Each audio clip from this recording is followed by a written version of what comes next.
Hey, everybody, it's Lance Dawson. I'm back with my partner in crime, Andrew Stewart, for the last episode of 2023 Backstage Lowdown. It is a great one. We are ending on a high note. We are interviewing Lucy and Boyd MacNeil of the famous Barra MacNeils. They are going to be playing Massey Hall December 22nd. If you don't have tickets, run out and get them now. It is a talented family, and you will have nothing but feel-good vibes after watching their show. But for now, we get them in an intimate conversation. We only have them for 30 minutes. And so Andrew and I absolutely took advantage of that. We're looking forward to it. Here we go.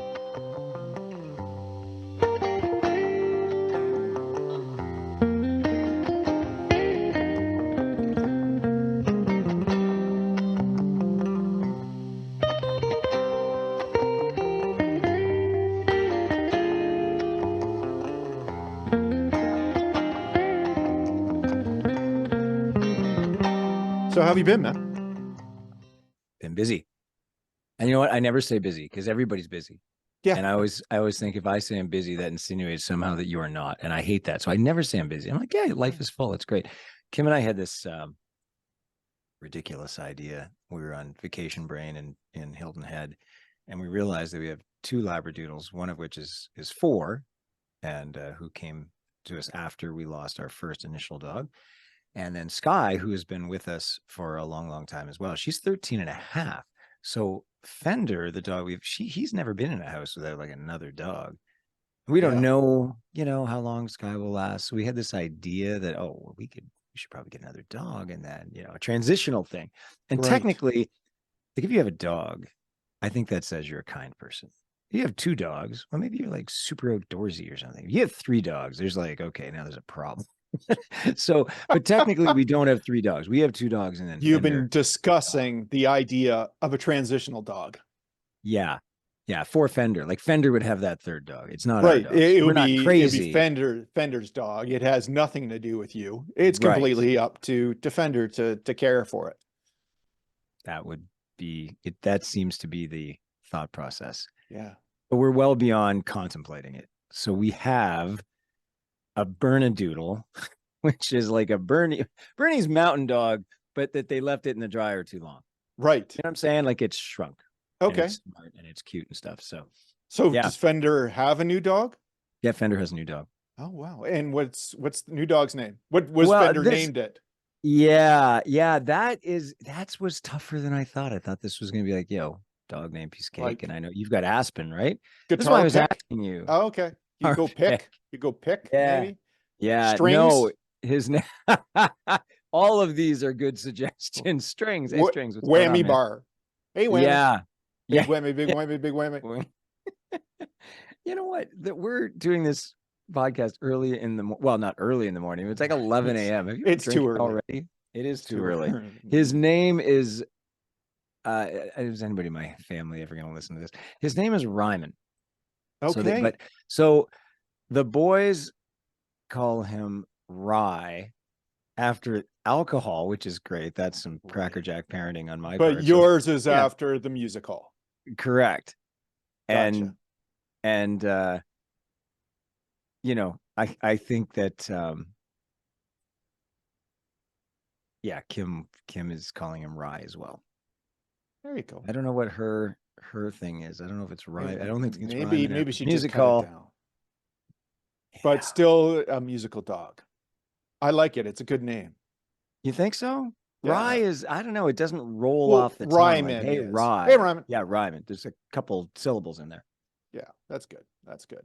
So, yeah. In the Celtic music world scene, I think it's important to note that just on November 30th, that we lost Shane McGowan of the Pogues. So wow. that's a sad thing. On a more positive note, though, did you see the other week that a kid, and when I say kid, he's 20, in his Porsche, gets pulled over, his vehicle's impounded, he's doing 206 in 100. Wow. 206. Yeah. But where the positive thing comes in, my pizza was free. Are you saying that you're this is a joke? Over 30-minute delivery. Yeah. 30-minute really? delivery. Yeah. Oh man, I can't believe we walked Pizza down guy that driving a road. Porsche. That can't be true. Well, he wasn't delivering my pizza, but he did. Yeah, no, 206 and 100, Wow, like a week ago. that could have been disastrous. Yes, Did, yes, it did he could. lose the car? Well, they impounded it. I don't know what's happened with it as of this week. I, I should probably That's call into the crazy. OPP to find out Yeah. what's going on there. Maybe reach out to our friend Pete. And where is your pizza? Is more importantly. Well, I mean, I've eaten the pizza. The Oh, okay. the I didn't know you got OPP it. delivered it after the fact, but I You know, mean those it guys are it all was right. over 30 minutes. Yeah. They're great guys. Great Those guys. guys are great guys. They actually had time to arrest this kid, impound the car, and deliver the Delivered pizza. the pizza. I Wow. appreciate that. Yeah. Yeah.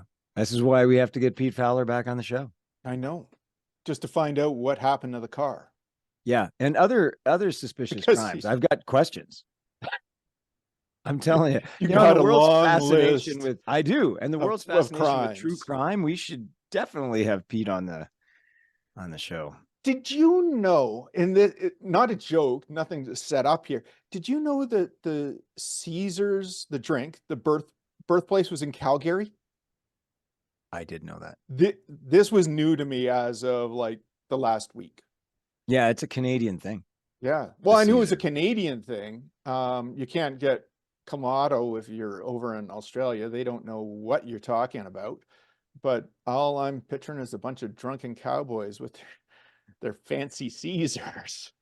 I don't think that's how that went. Is that I don't think right? They're on do a cowboys bull. drink Caesar Yeah, surgeries. Do no, they no, drink no. Caesar? They're on their bull or bucking bronco, as Okay. whatever their choice is. Right. But the drink of choice is the Caesar itself. They've got the celery. They've got, a couple green olives in there. Nice I don't see this toothpick. happening. Well, that's why they only hold on with one hand. The other hand's for the Caesar. You told me this wasn't a joke. You told Well, me it that wasn't a we were joke. just going to All have of a a sudden, conversation. then it just turned into Yeah. it. No, you said in There all was, seriousness, did it you know? was. I'm not setting anything up. Do you I remember wasn't anyone setting who's, anything up. It just you know turned what? out Our that 9 way. listeners are disappointed in you. They really are. They went down like me, went down this road believing you. We are just talking about Caesars and cowboys and chaps. Nobody was talking about chaps. Well, they are now. Hey, I got to tell you, this was really Yeah. funny. We played a corporate gig on Saturday night, Wicked. like a company Christmas party. Yeah. And they'd rented out this big, beautiful hall at the top of Forefathers Brewery, which was really cool. But their theme for their Christmas party was flannel, which we embraced. I embraced, and it was really funny. But the band was teasing me because I come to the show in the afternoon. We got set up, we got sound checks, blah blah blah, and then it's going to be showtime. And I changed from one flannel into another flannel. Second flannel. They're like, yeah, exactly. And the crazy thing is that you didn't even know that the theme was flannel. Yeah, that's probably everybody shows up and Yeah. go like, oh, this is a little weird. Yeah, the theme of the show is Lance's fashion sense. There it is. And everyone wore flannel. Yeah. Oh, that's fun, actually. Yeah. It is fun. Everybody have a good time? I think everybody had a good time. Nice. It was odd for us because it's a beautiful room and the sound was fantastic. I thought anyway, because it was like all old wood floors and brick walls and exposed beams and stuff. You had to make sure that it wasn't like reverberating everywhere. Right. But the audience was there. I mean, they're having dinner, their Christmas party, that sort of thing. So I didn't even know that they had a hall up there. No, I didn't either, but I now know, and they do, and you can rent it out and have your function up there, and it's absolutely beautiful. Nice. Absolutely beautiful. So yeah, but it was odd because, like I said, the audience is sort of removed. They're away from us. So that's I'm trying to get used to that stuff. It's back. I almost felt back to my playing in bars and cafes, just acoustically, and your kind of background noise and stuff. Right. So that was Anyway. Yeah, that's this particular event. you know. It was fun. It was nice. I knew a few of the people. It was a physio clinic that had hired us, so I knew a few That's great. people, and they're awesome. So, yeah, there you go. And nobody was wearing chaps. Just full circle. Hmm. Hmm. Anybody I'm have a Caesar? disappointed. Maybe they had a Caesar. I don't know. Did they have one of those bucking bronco rides there? They did not. They did not have a mechanical bull. If that's A what you're asking. mechanical bull is actually Yeah. what I was looking for. I was struggling know. for that. Again, what is I that know. thing called? I've actually Yeah. never ridden a mechanical bull. That's, you know what? A little FYI about Andrew Stewart. He's never ridden a He's never mechanical bull. mechanical bull. So here's the thing. This is our last show of 2023. It certainly is. Yeah. So that's been the end of another season, pretty good end season. of season 3. Yeah, I think we're season 3. I didn't season 3. Yeah. Yeah, that's good. And we're ending on a high note.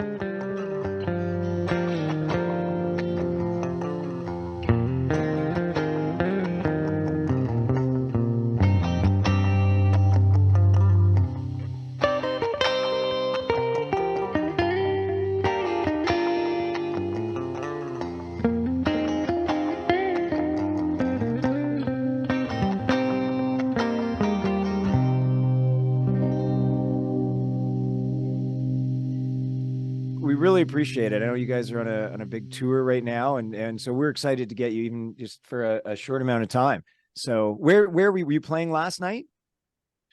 Yep. Oh. Yeah, we were in Wolfville, Nova Scotia. So we're back in our home province at least for a bit. Oh wow, because I know last week you were like Newmarket, you did Aurelia, so you were swinging through Ontario. You're already back out east, and then swinging back for Massey Hall. We finish at Massey for the big finish. Yeah. Nice. Oh, so that's on fantastic. December 22nd, and including tonight, you've got 4 shows left. That's correct. Yep. Tonight it's Halifax, and tomorrow the same, and then St. John, New Brunswick, and then off to Massey Hall. That's a whole lot of family for like a month and a half. Like, I'll be honest, I'll do well to get through Christmas dinner with mine, but to do an entire like month and a half of touring, that's got to be rough.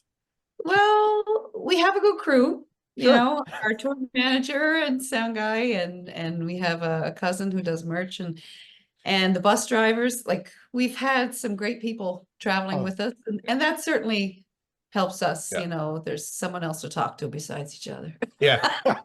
There you go. Every family needs a tour manager. Highly recommended. Yeah, every family. You get your family a tour manager, you'll all get along wonderful. That's right. They tell them where to go, which corner to sit in. You just sit down and that's right, and calm down. Well, I mean, for those who have lived under a rock for a while, the Barra MacNeils are sort of an iconic Canadian family band. And, you know, Andrew and I were talking about sort of before about folk and Celtic, but you guys have branched, much further than sort of that East Coast feeling, right? You're doing it all. And I think that's fantastic. So how do you guys keep it? I know, like I said, I'm going to barrage you with Andrew and I'll barrage you with a bunch of questions because I know we don't have much time. How do you guys keep it fresh? You guys have been on the road for a long time performing. Who does does everybody write, or are they the principal writer of your music? And how does that all work? Stuart does a lot of writing and a lot of arranging, you know. Okay. But still, it has to pass by everybody. You know, everybody has to be comfortable with everything. And usually once gone through the whole, you know, the mashup of everyone's input, we come up with something that we're all happy with. But Stuart does a lot of the big work at the beginning. Yeah, he does a lot of the work at the beginning. There's a lot. I mean, everyone contributes, like bringing ideas, and like it'd be good to do something like this, and yeah. But yeah, he does a lot of arranging, and then everything gets distilled through everyone's playing. So yeah. And the creative process, everybody's got their flavor, their little bit of thing in, right? So how many people are in the show now? So there's 5 family members, and then Jamie Gaddy plays bass with us. He's been playing with us for many years. Long time. Yeah. So on stage. But in Cape Breton, we were there. We 2 days ago, we were home and got to see a lot of family and friends in Glace Bay at the Savoy Theatre. We did an afternoon, a matinee and an evening. And there we had guests from our family, like Seamus's 3 kids and my daughter. Our And brother, our other brother Ryan joined us, and then we have a dance troupe from there, and which some of them will be coming Wow. to Massey Hall to dance. Mhm. So Oh, that's fantastic. so the show that people get in Cape Breton is not the same show that people get all across the country. So everybody should come to Cape Breton. yeah. For many reasons. We have a few people already saying we're coming to Cape Breton. We want to see that show. Yeah, no doubt. When you watch a lot of your shows, there's so much that goes into them. Like you just don't have, you know, your music. You've got dance. There's a lot of story that goes into a show. In particular with these Christmas shows, I think it's worthwhile to be able to watch the show, to experience the whole thing, just because it's more than just a concert. Oh, yeah. We draw a lot.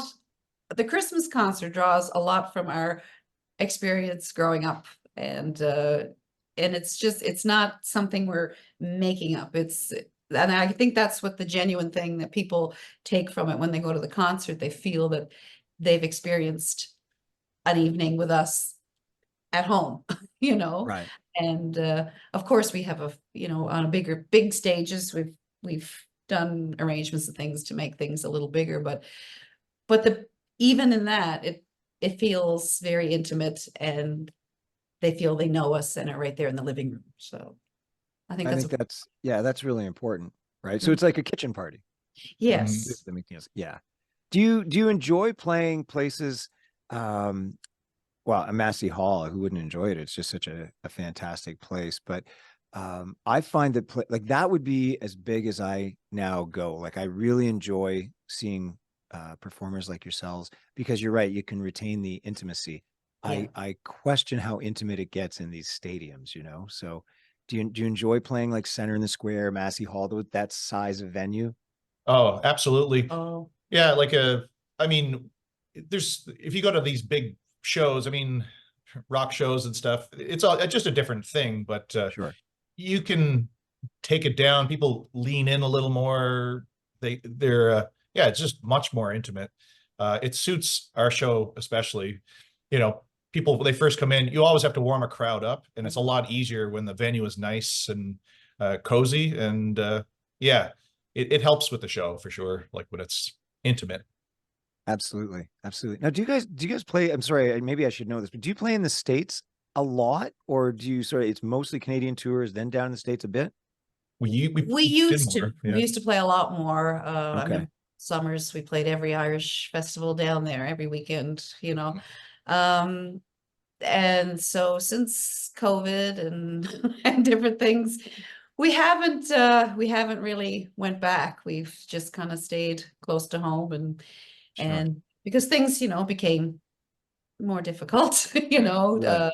and trying to keep it all running, COVID took the bottom out of a lot of things. So we're just happy to be able to be back on the road and Right. having big houses across Canada, and people are still wanting to see the Barra Well, MacNeils. and funny, there's a lot of Americans that cross the border to see our Yes. shows in Canada this year, which is, They come so from it's Utah, flattering. they come from all over Yeah. just to get to see the show.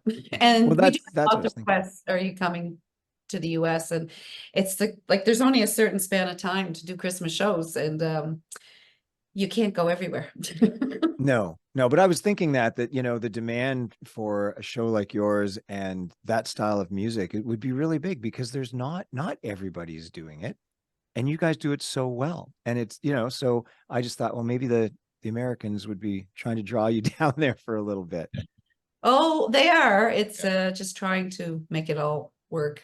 Yeah. So we don't want to leave our Canadian fans. And Yeah. Like, I mean, you guys start mid-November doing these Christmas shows and going right across the country, and to be able to fit US shows in there as well too, at least as part of the Christmas tour, near impossible, I would think. Well, logistically, these tours are, I mean, it all sounds great when you talk about it, but Yeah. when you get down to it, and you're only you know, you can only travel so much. Your gear has to get places. It's crossing borders. Yeah. And we don't fly at all because it's, you just don't get your stuff. And, but, Yeah. So I'm sorry, you guys, you're driving all your gear everywhere.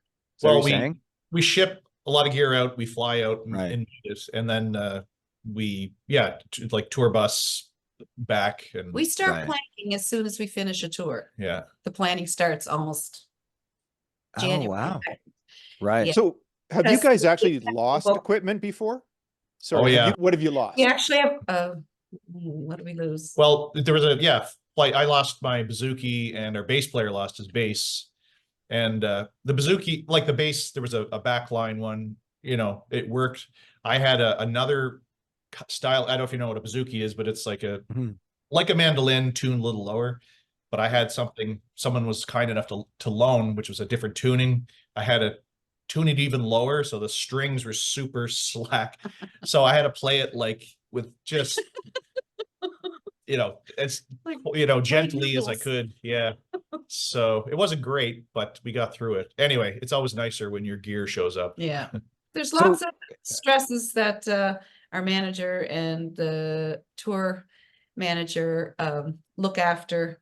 You know, actually we had a big just days before we went on tour, we had to change bus companies, and there was a big, but they kept it from us because we were working on getting ready and all the stresses. And so they were great because they had a solution before they brought us the problem, and we have to thank them for that. Yeah. Right. Right. It's nice to have them to take care of that one less headache, you know, Yes. for you guys. And as you say, they just come to you with a solution and saying, hey, this is what's happening now and Yes. why. Yeah. Yeah. Otherwise, you know, we'd be at each other's throats. That's right. Yeah. No. Do you have, well, with siblings, everybody's got a different role in the family, right? There's the peacemaker and the doers and the, you know, the avoiders and all that stuff. So do you have, do they have the roles? Are you, certain people are like, okay, guys, it's okay. We've got this covered. And then other people are like, let's Roles are just pretty, fix this. we're a family that's been doing this for a long time. So the Yeah. roles are pretty defined just naturally, Right. but I think ultimately what you figure out, and I've played in other bands, and no matter what, if you're playing in a band and you're on the road, it's the same issues with, you know, anyone that's traveling together. But to be successful, and everyone knows this, it's like you have to work together because the problems aren't going to go away if you complain about them. So everyone knows, you dig in, you get through it. It's So and the chemistry on stage gets affected. It's just, so it's great. That's Yeah. awesome. It was 20 years ago. It was just, look at 20 years ago, you guys did your first Christmas album. Yeah. How do you select the songs? So you get a new Christmas show. You've been doing this for a while. How do you select the songs? How does that go? How does that happen? Well, every year we usually try to change the show up, you know, because people Sure. come in here, but there are certain ones that that people come to expect to hear. So there's certain ones we have to leave in, but we Right. change the set around and yeah, so the show changes up in a lot of ways, and that's one way. Right. But the material, we rearrange a lot of tunes as well, but there's certain numbers they have to be in every year or people would be upset. you know, there's highlights, and there's some very I guess emotional moments of the show, but then the stories and the laughter, you know, is the lightheartedness. And I think people leave feeling, well, de-stressed, you know, there's a little less stress when they've come out to see the show. And well, there's a lot of people, they just say, now this is Christmas has begun for them, Right. you know, after they get the Barra MacNeils show. And they anyway, it's hard to talk about stuff like that, but people just seem to really respond and react, and they like what we do, and that it's without being too churchy or you Sure. know, we the story comes across of what this season is all about. No, I was just saying, Lucy, it was a really good point. I think it, you know, the fact that you guys go in there thinking, hey, we're going to give this gift of a show and music, and people come away feeling, look, we need some spirituality. We need a place to decompress and feel good and relaxed. And whatever that means to anybody, to your point, they walk away with so much more than just, like, hey, wow, that was a great band. Like, we were brought up Catholic and the whole, but that's not what we push on people. Right. It's for everyone. It's for everyone. And over the years, we have a lot of Jewish friends that always love to come out to our shows and bring friends, and it's the music and the feeling, it's the coming together and gathering and about sharing a peaceful time, just relax and enjoy each other. I think it's probably why we've been doing it for so long too, because it is a lot of work. If you're looking at the performance, if you had to make a pie chart, it's a pretty thin sliver because the rest of it is traveling and preparing and sound checking. Absolutely. But because the response is so positive, it makes you go, oh, well, maybe this is worth it. It's worthwhile. Yeah, it's because so we're lucky. The thing is, it's such a well-oiled machine right now for us. Like, people say, oh, how did you get along? Like, your first question. And it's like, we probably get along better now than we ever have. It's like, we know what we have to do and we do it, and we're older, we're more mature. It's easier as you get older. Yeah. The small stuff doesn't bother you quite as much. The aches and pains and the joints are a little more stiff, but everything else is working smooth, so we'll do it as long as we can, and people want to see it. It does just as much for us as it does for other people. Right. Is there a next generation of MacNeils that, like, you guys have always had, cousins and sisters coming in, and it's unbelievable the talent pool that is in this family tree. Unbelievable. So are there younger generations that are looking at mom and dad and aunts and uncles saying, hey, we got this. This is great. Look what they're doing for everybody. Well, there's Seamus's three are big into music. And I have two daughters that they're musical and they've taken, but they're kind of going off on their own, they're both at university. But the oldest grandchild is Malcolm, and he's graduating this year from St. FX. He's took guitar there, and this is his 4th year. He got his X ring. He's all set. Nice. But he's pretty serious musician. He's you'll probably be hearing about him. I don't know if he'll want to travel with us, but but there's some musicians in the family, and it's nice when they can join us, and hopefully they'll be able to do a little more of that in the future. Yeah. Oh, that's fantastic. Now, when you guys talk about the music, and Stuart does a lot of the writing, I know not every song is a Barra MacNeils song, and you have to decide what is right for the band. How much of the music actually hits the cutting room floor? Yeah, well, there's stuff that hits the floor. There's stuff that is actually every time it'll come around, and it's like you work on a song and it's like gets really close, and then you're in the last minute, it's not quite right, and then sometimes it takes years to kind of before get something comes to the point where where it actually sits on the shelf for a bit, come back to it, rework it. Changes. So we never totally scrap the stuff. We look at it again at a different point in our life, and it's like, oh, well, maybe we could treat it this way, it would work better. Sometimes the more you work at something, it just doesn't go anywhere, but leave it alone for a while and then it comes to life. Right. What about the inspiration for the songs? It's funny, my wife and I were just talking about this because we have 2 young men now, I guess. And we were just thinking about how, music's always been a reflection of the times, if not just a documentary of it. And so, remember those like post-war songs, and a lot of them were actually relatively happy and resilient. And now when you hear a lot of the music that's out, it's not as happy and resilient, which I think the MacNeils have always put forward. So the inspiration that you're writing music and it's a reflection of, where you're at and what's happening around you, those sorts of things. Where are you drawing that from, and what have been the important things that you wanted to write about It's or funny. reflect on? I know you said Stuart does a lot of that, but everybody's throwing their 2 cents in. But it's funny you say that. Our father was listening. He doesn't say too much. He's a pretty quiet fellow, and Right. he had mentioned to my husband the other day that he said that the radio's on, and he said, there's an awful lot of bad Christmas songs out there. Like he's just like, because, the ones that live on, those classic Christmas songs you hear on the radio, they just get that feeling, and Rita MacNeil was able to do that. Rita Right. MacNeil was able to write a great Christmas song.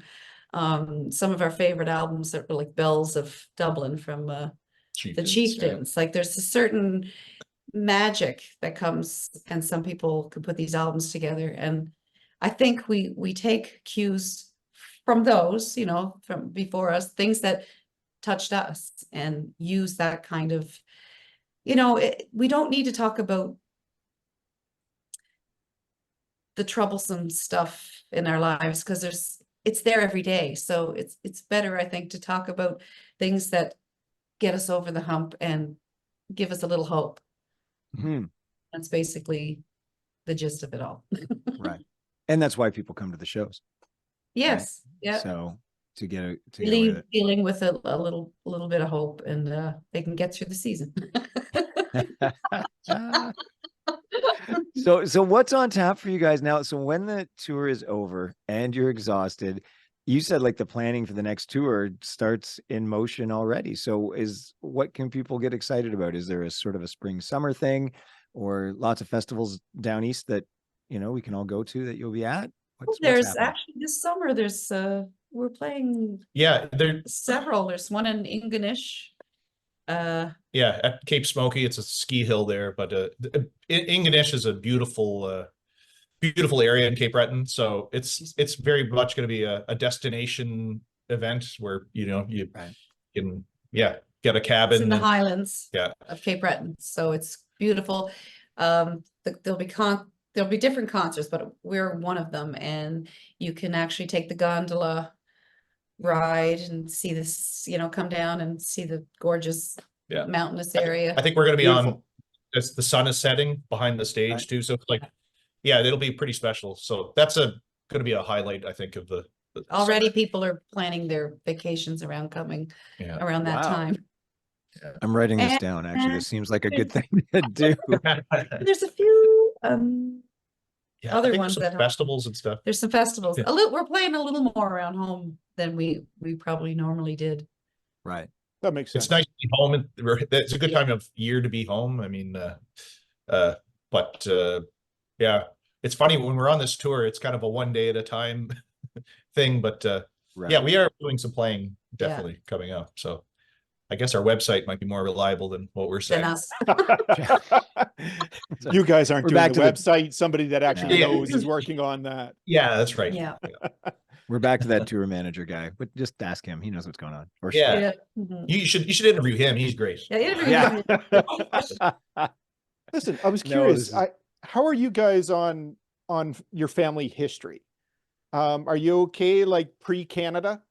And the reason that I ask is that I got into the Isle of Barra, and the fact that the landowner during the potato famine had essentially just put everybody on a ship, shipped them over to Canada because they couldn't feed everybody. Now, is that the reason the MacNeils are actually in Canada now?